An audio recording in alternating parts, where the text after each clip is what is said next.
신앙 고백하겠습니다. 주는 그리스도시요 살아계신 하나님의 아들이십니다. 아멘. 우리 옆 사람과 함께 인사하겠습니다. 하나님만 바라봅시다. 네, 오늘 말씀의 제목은 나는 무엇을 의지하는가입니다. 부활하신 예수님께서 지금 이 피하여 도망해 있는 제자들이 하신 말씀이 뭐냐면은 마태복음 28장에 그러므로 너희는 가서 모든 민족으로 제자를 삼으라 라고 말씀하셨습니다. 한마디로 세계복음화 하라는 거예요. 그러나 지금 이 제자들은 세계복음화할 수 있는 형편이 전혀 되어 있지 않습니다. 여러분, 우리가 한번 생각해 봐야 될 것은 이 세계복음화는 가장 확실한 방법은 바로 그 제자들이 사는 것입니다. 다시 말해서 내가 사는 것이 세계복음화의 가장 확실한 방법입니다. 그래서 예수님께서 말씀하셨잖아요. 사도행전 1장 8절에 오직 성령이 너희에게 임하시면 권능을 받고 예루살렘과 온 유대와 사마리아 땅끝까지 이르러 내 증인이 되리라. 이 말씀은 여러분 각자의 한 사람 한 사람이 주신 말씀입니다. 그 말씀을 받은 사람은 대략 제자들과 약 120명의 그러한 이 무리들만 딱 그 말씀을 받았는데, 지금 우리 교회 숫자보다 훨씬 적은 숫자가 그 말씀을 붙잡고 세계복음화를 했다는 겁니다.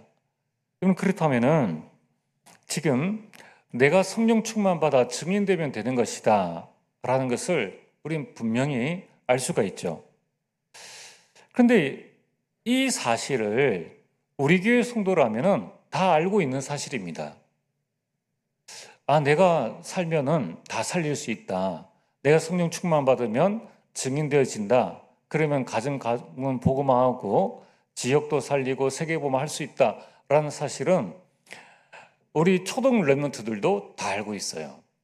근데 왜 안 되느냐? 그게 나의 연약함 때문입니다. 여러분, 우리가 연약하다고 하지만은 우리는 나름 내가 해야 될 것 다 하잖아요. 우리가 쉬고 싶으면 쉬고, 또 내가 게임에 끌리면 게임도 하고 여러 가지를 다 한단 말입니다. 그것을 할 수 있는 힘이 우리에게 있다는 거예요. 그러면은 도대체 내가 무엇이 연약한가? 그것을 이번 주 강단 메시지에 말씀을 드렸죠. 나의 연약함을 성령께서 도우신다. 내가 세계복음할 수 있어야 되는데 내가 세계복음할 수 없는 연약함 속에 있다는 거예요. 그게 뭐냐면은 바로 기도라는 것입니다. 내 안에 계신 성령은 내가 기도할 수 있도록끔 나를 위하여 친히 간구하신다는 거예요. 그 말씀은 내가 기도만 할 수 있다면, 그래서 기도 응답만 받는다면 그 응답 안에 세계복음할 수 있는 모든 응답들이 다 들어있다는 것입니다. 그래서 우리 가장 연약함은 기도할 수 없는 무능함이라는 거예요. 그래서 우리는 이 기도의 힘을 길러야 합니다. 예레미야 33장 1절에 3절에 보면은 예레미야가 시위대 뜰에 감옥에 갇혀 있었습니다. 아무것도 할 수가 없죠. 그때 하나님께서 예레미야에게 너는 내게 부르짖으라, 기도하라고 말씀하셨습니다. 여러분, 그 감옥 안에서 다 할 수 있잖아요. 우리가 지금 하는 것처럼 염려도 할 수 있고 걱정도 할 수 있고 때로는 희망도 품을 수 있고 소망도 품을 수 있고 많은 생각도 이렇게 할 수 있는데, 하나님은 기도하라고 말씀하셨습니다. 그래서 바울은 감옥 안에서 빌립보서 4장 6절과 7절에 이 아무것도 염려하지 말고 다만 모든 일에 기도와 간구로 너희 구할 것을 감사함을 하나님께 아뢰라. 이 말은 지금 바울이 감옥 안에서 기도하고 있다는 거예요. 기도하고 있는 바울이니까 지금 저 감옥 밖에 있는 사람은 염려하고 걱정하고 기도를 못한다는 거예요. 감옥 안에 있는 사람은 기도하는데 감옥 밖에 있는 사람은 다 할 수 있는데 기도를 못하는 거예요. 그래서 바울이 아무것도 염려하지 말라고. 그럼 바울의 말이지만은 하나님께서 바울을 통해서 이 빌립보 교인들에게 하신 말씀이지 않습니까? 자, 그렇다면은 오늘 우리가 해야 될 가장 중요한 것은 기도로 그리스도를 누리는 것입니다. 그리스도가 우리 인생 모든 문제를 해결하시기 때문에 여러분 기도로 그리스도께서 내 인생 모든 문제를 해결하셨다라는 것을 여러분들이 고백하고 그 언약을 붙잡을 때에 내 문제는 문제가 아님을 알게 됩니다. 여러분 우리는 기도로 보좌의 축복을 누려야 합니다. 하나님께서는 우리에게 어마어마한 축복을 주셨는데 그 축복을 우리가 어떻게 누릴 수 있는가? 그 응답을 어떻게 받을 수 있는가? 그 방법은 딱 하나예요. 기도입니다. 그래서 우리는 성령께서 우리를 위해서 기도하신다라는 사실을 기억을 하셔야 됩니다. 또한 우리는 기도로 위에서 주시는 힘을 얻어야 합니다. 자, 여러분이 이 세 가지가 되어질 때 문제는 축복의 기회가 되어집니다. 그럼 이 세 가지가 딱 되어질 때 기도로 이 세 가지를 누리게 될 때 그 문제를 통해서 내 인생의 전환점이 되어지는 겁니다. 여러분들이 오늘 이 금요일이 얼마나 좋습니까? 저는 이 금요일이 참 편해요. 이 본당 올라오면은 그 마음껏 이렇게 집중할 수 있는 시간이잖아요. 그러니까 앞에서는 전도사님이 찬양을 인도하고 또 그 시간에 함께 찬양하고 또 묵상하고 또 하나님이 주시는 힘을 얻을 수 있고 또 말씀을 이렇게 다시 기억하면서 여러 가지 많은 부분들을 하게 됩니다. 그래서 웬만하면은 이 중요한 예배 시간 전에는 다른 시간을 안 가진 게 더해요. 여러분 일주일에 한 번만이라도 록펠러가 무엇에 성공했습니까? 록펠러는 주일만큼은 자기 교회에서 완전 예배에 승리했다는 거예요. 이건 우리가 내가 연약하고 내가 부족할수록 나의 롤 모델이 있어야 됩니다. 록펠러는 최소 예배 시간 30분, 1시간 전에 성전에 나와서 이런 많은 것들을 했겠죠. 그 시간에 뭐 다른 거 할 일이 있겠습니까? 그 시간에 기도하고 말씀 묵상하고 또 기도하고 말씀 묵상하는 동안에 어떤 일들이 일어납니까? 지난 한 주간 동안에 하나님께서 내게 주신 여러 가지 응답들을 확인하고 또 문제들을 속에 그 문제를 붙잡고 또 기도하고 그러면서 답을 얻고 또 여러분들 이번 한 주간에 내가 해야 될 많은 일들을 붙잡고 또 기도하고 거기에 대한 답을 얻고 또 부족한 부분들은 하나님 앞에 계속 기도하겠죠. 그럼 사실 우리가 그런 사실들을 실제로 우리가 듣고 있는데도 우리는 연약해요. 그렇게 하면 성공할 수 있다는 것을 신앙적으로 분명히 성공할 수 있다는 것을 알고 있는데 연약하다는 거예요. 그리고 지금 교회 안에도 실제로 예배 시간 전에 여러분이 집중할 수 있는 시간이 별로 없습니다. 그래서 앞으로는 딱 중요한 예배 시간 전에는 다른 것 안 하는 게 우리 성도들이 살아나는 시간표예요. 또 여러분들이 그 시간표를 딱 가지셔야 됩니다. 아무래도 집에서 말씀 듣는 것도 중요하죠. 하나님의 시공간을 초월해서 여러분들이 언제든지 역사하실 수 있습니다. 그러나 집중의 정도는 다르죠. 분명히 다릅니다. 여러분 일주일에 한 번만이라도 내 인생을 걸고 하나님 앞에 나오는 시간이 있어야 됩니다. 여러분 우리가 1부 예배 때에도 거의 대부분의 성도님들은 2부 예배 때 나오기 때문에 못 나오시잖아요. 2부 예배도 그러면 지금 시간이 짧아가지고 어떤 분들은 찬양 연습하고 찬양 드리기 위해서 연습하고 또 예배가 좀 늦게 마치면 20분 전에 또 빨리 마쳐도 30분 전에 왔다 갔다 하면은 제대로 집중할 시간도 없는 거예요. 그러면 언제 집중을 합니까? 그러면 그런 나의 집중의 시간이 온전히 하나님 앞에서 그 시간들이 없다면은 결국 우리 인생은 이 전에 하던 대로 지금과 같은 상태 그대로 지나간다는 거예요. 그래서 여러분들이 한번 금토일 시대에 다른 사람은 놔두더라도 나의 금토일 시대부터 딱 만들어 가야 됩니다. 앞으로는 정말 교회가 기도의 뜰이 될 수 있도록끔 기도할 수 있는, 또 예배에 집중할 수 있는 그런 시간들을 좀 우리가 만들어 가도록 하나님 인도를 받아야 되겠습니다. 자, 오늘 본론입니다. 나는 무엇을 의지하는가? 여러분들은 무엇을 의지하면서 이번 한 주간을 사셨습니까? 자, 오늘 시편 28편 말씀은 지금 다윗의 시라고 말씀하고 있습니다. 여러분, 이 시는 다윗이 이 압살롬이 반역을 일으켰을 때 그때 쓴 시입니다. 지금 다윗은 자신의 일생 중에서 가장 고통스러운 경험을 지금 당면하고 있는 겁니다. 지금 압살롬이 누굽니까? 자기 아들이에요. 자기 아들이 자기 왕자위를 차지하려고 반역을 일으켜가지고 지금 자기 아버지를 죽이려고 지금 쫓아오는 그런 상황입니다. 여러분, 그 아버지로서 얼마나 그 마음이 고통스럽겠습니까? 그래서 다윗은 지금 깊은 절망 속에 빠져 있습니다. 그러면 생각해 보세요. 지금 이 다윗은 청년이 아닙니다. 지금 노년에 인생 마무리를 해야 될 중요한 시간표에 아들이 반란을 일으켰는 거예요. 그럼 이제 생각을 해보겠죠. 내 인생 이게 뭔가? 깊은 절망 속에 빠져들어갑니다. 그것은 아무도 상상할 수 없는 일이죠. 아들이 반란을 일으켰으니까요. 그래서 다윗은 이제 아들에게 쫓기는 절박한 상황이 되어집니다.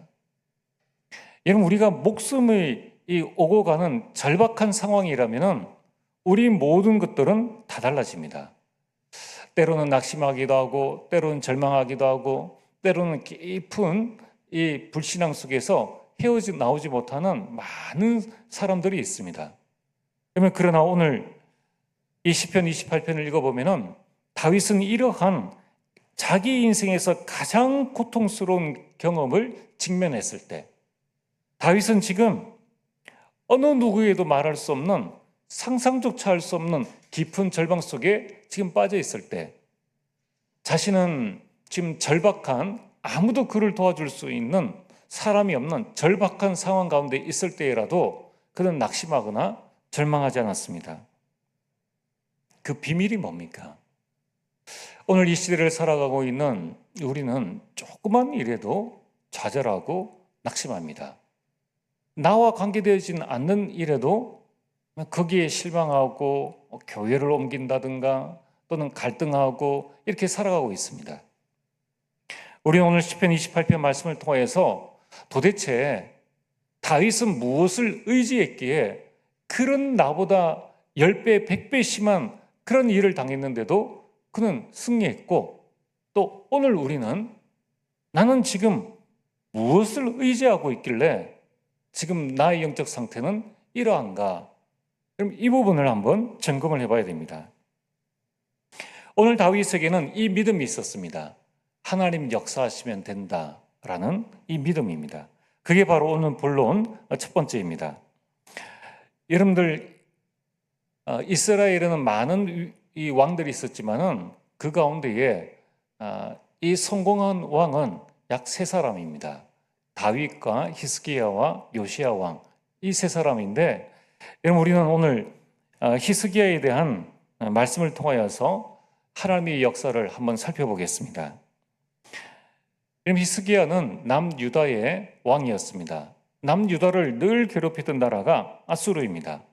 이제 히스기야가 왕이 되어지자 아수르에게 전에 바치던 세금과 조공을 바치지 않겠다라고 선언하고 아수르의 모든 우상을 완전히 다 없앱니다. 그러니까 아수르 왕이 가만히 있겠습니까? 18만 5천 명의 그 대군을 거느리고, 우리 예전에 저희가 군에 다닐 때 군병력이 약 60만 명이라고 했습니다. 우리나라를 이렇게 다스리는, 지키는 군인이 60만 명이라고 했는데 지금은 그보다 적죠. 이 이스라엘이 얼만큼 작은 나라인가? 강원도하고 경기도하고 합친 나라가 이 이스라엘입니다. 그 좁은 나라에 약 20만 명 되어지는 이 특공대가 지금 찾아온 거예요. 그래서 이 아수르 왕 사네립이 18만 5천 명을 앞세워서 이스라엘을 침략했습니다. 그럼 당연히 히스기야는 당황하게 되죠. 그래서 히스기야가 쓴 정책이 뭐냐면은 화해 정책입니다. 계속 조공을 바치겠다라고 말을 합니다. 그러면서 그것이 안 통하자 두 번째 한 것이 뇌물 정책입니다. 그래서 성전의 금을 다 벗기고 이 나라에 있는 왕궁의 보물을 다 갖다 바칩니다. 그래도 안 되니까 이제 원병 정책입니다. 애굽에 원병을 요청하게 됩니다. 아무리 애를 쓰지만은 해결할 수가 없습니다. 여러분, 우리는 자신이 해결할 수 없는 또 절박한 상황 속에 이렇게 처하게 되면은 자신도 모르게 이런 인본주의가 나오게 됩니다. 이제 나중에 히스기야가 정신을 차리게 됩니다. 열왕기하 19장 14절에서 15절에 히스기야가 이제 드디어 정신을 차리고 하나님께 나아가서 이 하나님 앞에 기도하는 시간을 가지게 됩니다. 이 아수르 왕이 보낸 이 전쟁 이 포고문을 들고 와서 하나님 앞에 펴놓고 간절히 기도하기 시작하는 겁니다. 여러분, 이때에 중요한 일들이 일어났습니다. 열왕기하 19장 35절에서 37절에 이 밤에라고 말하고 있습니다. 여러분, 이 히스기야가 자신의 모든 방법과 수단을 다 내려놓고 하나님 앞에 무릎 꿇고 정말 간절히 기도하는 그 시간에 하나님께서는 여호와의 사자를 그 아수르 군사에 보내서 아수르 군사를 치니 송장이 되었다라고 말씀하고 있습니다. 다 죽었다는 거예요. 한 사람만 살아났는데 바로 사네립입니다. 그는 다시 고국으로 돌아가서 나중에는 암살당하고 그 아들이 왕으로 서게 되었습니다. 여러분, 하나님 역사하시면은 절대 불가능은 절대 가능이 되어집니다. 여러분, 중요한 것은 내가 그 영적 절망 가운데에 빠지지 않는 거예요. 내가 문제편에 서지 아니하고 하나님 편에 서게 되면은 하나님께서 역사하시면은 그 문제는 해결되어진다는 것입니다. 오늘 여러분들이 하나님을 의지하게 되기를 주의 이름으로 축복합니다. 자, 두 번째는 다윗은 무엇을 의지하였기에 승리하게 되었는가? 그는 하나님이 주시는 영적인 힘을 회복했다는 것입니다. 오늘 성경 말씀의 중요한 말씀이 바로 7절인데 7절 말씀에 여호와는 나의 힘과 나의 방패이시니 내 마음이 그를 의지하여 도움을 얻었도다. 여러분, 다윗의 힘은 다른 게 아니에요. 다윗의 힘은 여호와였습니다. 다윗의 방패는 여호와였습니다. 그래서 다윗은 하나님이 주시는 영적인 힘을 늘 공급받았다는 것입니다. 여러분, 전쟁에 그런 말이 있지 않습니까? 지피지기면 백전백승이라.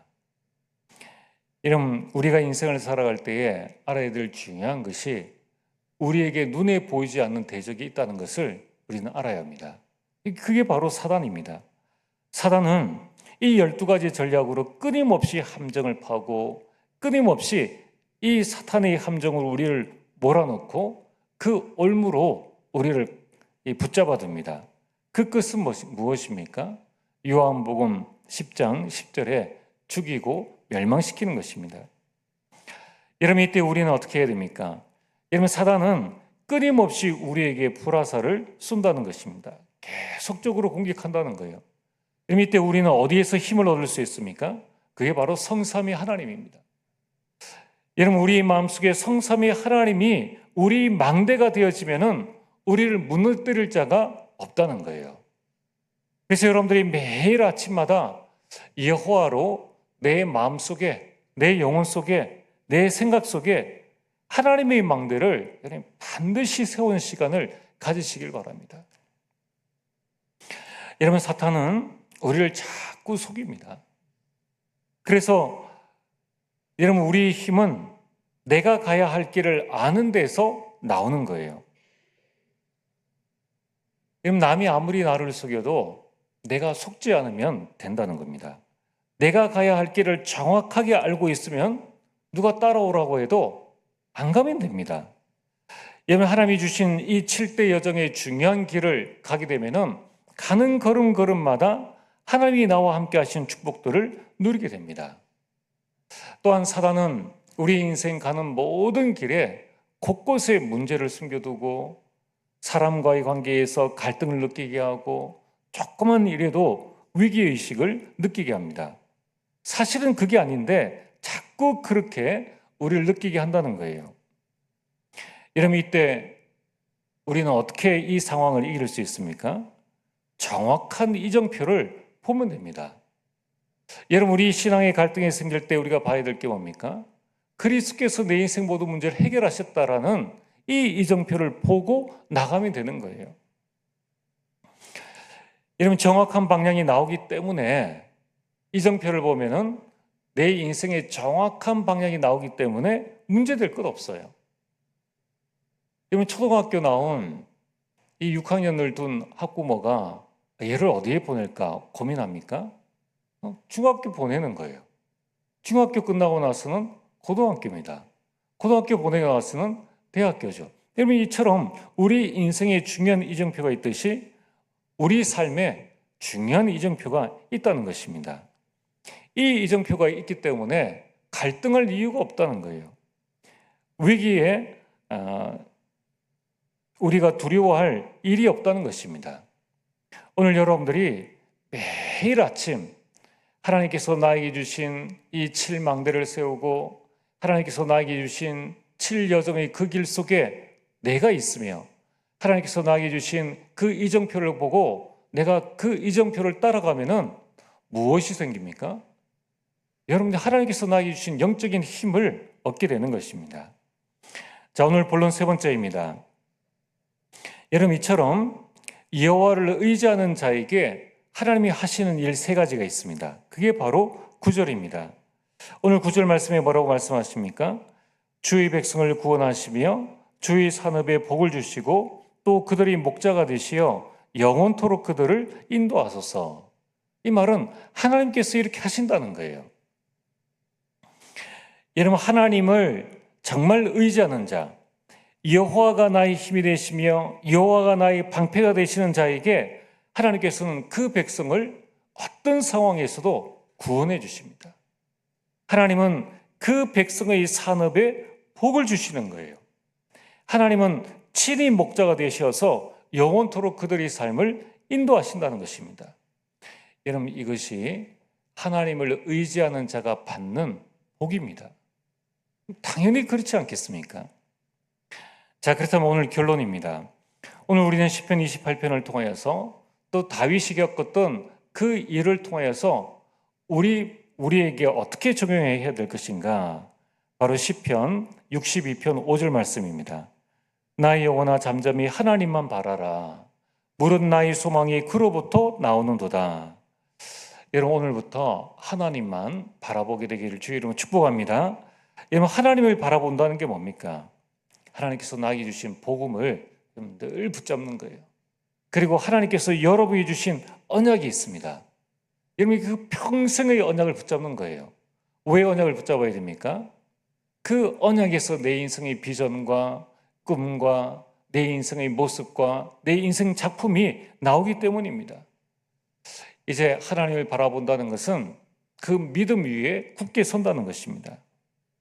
여러분, 오늘부터 복음을 붙잡고 언약을 붙잡고 믿음에 굳게 서서 이 삶 집중 속에 여러분들이 고통과 절망과 좌절 속에 있을 때 여러분들이 해야 될 것은 다윗이 했던 것처럼 하나님을 바라보고 여호와를 나의 힘으로 여호와를 나의 방패로 삼는 삶 집중 속에 들어가는 것입니다.